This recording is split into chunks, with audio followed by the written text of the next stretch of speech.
Cardiff City's Carabao Cup victory over Wrexham was more than just a win. It was a showcase of emerging Welsh talent, and national team coach Craig Bellamy was watching closely.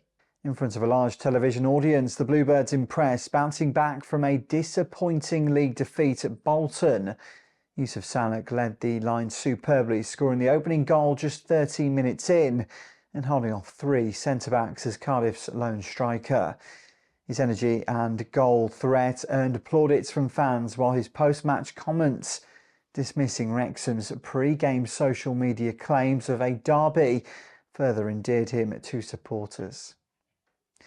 Bellamy's presence at the Racecourse was significant, with international selection looming for crucial November fixtures.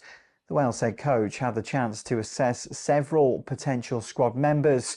Players such as Ronan Capaccio, Joel Colwill, Isaac Davis and Cian Ashford impressed with their technical ability and composure, while Wrexham's Nathan Broadhead and Kiefer Moore also provided a benchmark for quality. Despite being called up for the October camp, Colwill had not featured against England or Belgium, leaving fans frustrated given his talents.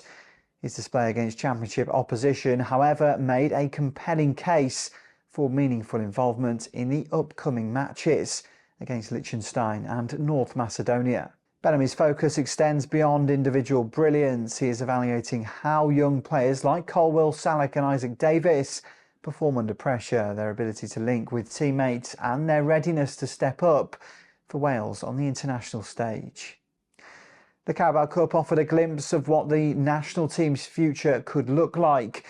Energetic, technically capable and hungry to seize their opportunity. For Bellamy, nights like this are invaluable. Watching talent flourish in real time allows him to plan for both the immediate fixtures and the longer-term evolution of Welsh football, ensuring that the next generation is ready to compete at the highest level.